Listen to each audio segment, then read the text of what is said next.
ഒരസുഖം മറച്ചു വെച്ച് പോളിസി എടുത്താൽ എന്തെങ്കിലും കുഴപ്പമുണ്ടോ? ഈ ഇൻഷുറൻസിനെ പറയുന്നത് തന്നെ ഒരു അറ്റ്മോസ്റ്റ് ഗുഡ് ഫെയ്ത്ത് ആണ്, അങ്ങോട്ടും ഇങ്ങോട്ടും ട്രസ്റ്റാണ്.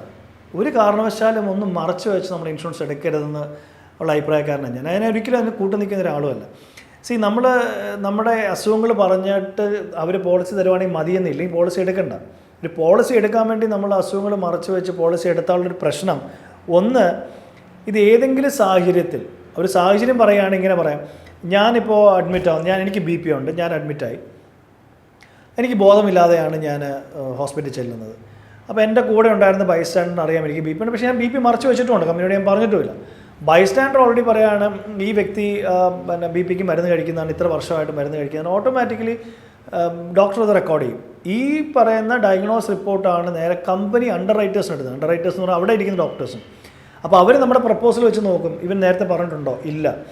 ഓട്ടോമാറ്റിക്കലി ക്ലെയിം റിജക്ഷൻ ആകുമെന്ന് മാത്രമല്ല, ഒരുപക്ഷെ എന്നെ ടെർമിനേറ്റ് ചെയ്യാം. ഈ ടെർമിനേറ്റ് ചെയ്ത് കഴിഞ്ഞാൽ കുഴപ്പം എന്താണെന്ന് വെച്ചാൽ ജീവിതത്തിൽ ചിലപ്പോൾ എനിക്ക് ഒരിടത്തു നിന്നും പോളിസി കിട്ടാനായിട്ട് സാധ്യതയില്ല, എന്നെ ബ്ലാക്ക് ലിസ്റ്റ് ചെയ്യും. അതുകൊണ്ട് ഒരു കാരണവശാൽ എങ്ങനെ അറിയുമെന്ന് ചോദിച്ചാൽ ഇങ്ങനെയൊക്കെ അറിയാം. അല്ലെങ്കിൽ വെരിഫിക്കേഷൻ ഏജൻസ് എന്തോരം ഉണ്ടെന്ന് അറിയും, എത്രയോ ഏജൻസ് ഉണ്ട്, ഓരോ കമ്പനിക്ക് തന്നെ എത്ര വെരിഫിക്കേഷൻ ഏജൻസ് ഉണ്ട്, അവർക്കൊക്കെ തിരക്കാം. പല രീതിയിൽ തിരക്കിയിട്ട് വേണമെങ്കിൽ അവർക്ക് റിപ്പോർട്ട് കൊടുക്കാം.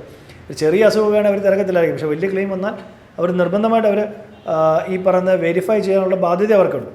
അപ്പം കഴിവുണ്ടെന്നല്ല, ഒരു കാരണവശാലും നിങ്ങൾ എന്താ പറയുക, നമ്മുടെ അസുഖങ്ങൾ മറച്ചു വെച്ച് പോളിസി എടുക്കരുത്.